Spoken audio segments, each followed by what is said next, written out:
I fat tested every ride at Universal Studios Islands of Adventure in Orlando, Florida. Here are my top 5 for plus size riders. At number 5, we start off with Dudley Do-Right, Ripsaw Falls. This is a flume ride and you will get absolutely soaked. Now, a big caveat to this one is I do not fit in the normal seats, but they have one adaptable seat that you need to request, and they'll let you wait on it, and then you will fit in it just fine. For some reason, this flume ride has bars you have to pull down, which is unusual for a flume ride, so you want to make sure to wait for that bigger seat. They do have a test seat out front, though I did not know it was there because it's kind of hidden away.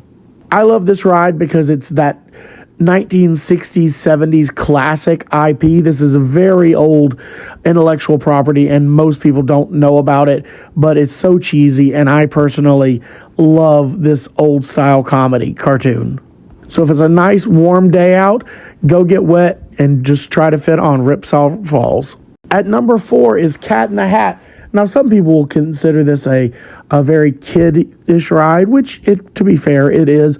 It's a dark ride. It goes through the story of the Cat in the Hat, and I absolutely love it. It's a nice long bench seat.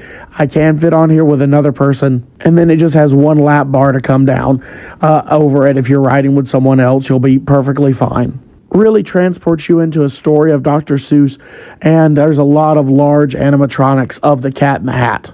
It does spin around, so if you get dizzy every now and then, you might want to be cautious with that. But besides that, I think this is an absolutely fun ride, and it rarely has a long wait at all. By the way, if you want to make sure to see every ride at Universal Studios and know if it passes the fat test, go ahead and check out the video down below. And I also have a printable guide available as well, where you can know at a glance what you'll fit on. Number 3 is River Adventure. This is a Jurassic Park boat ride, and again, another one that you will get wet as it is a splashdown ride. But there are very long bench seats on the boat, so you won't have any problem with you and your party fitting on it. One warning I will give you is that when I did it, there was a little kid beside me, and it felt weird because the bar only goes down to me, so there was a very long gap there, but it is a very safe ride. The animatronics could definitely use some updating, but again, this is a very fat-friendly ride that I do think you would enjoy, especially if it's a nice hot day. Number 2 for me may surprise some people, but it's Skull Island, The Reign of Kong. First off, this ride has a fantastic exterior. I think one of the best that exists in all of Universal Studios. There's also a kind of fun witch animatronic in the queue as well.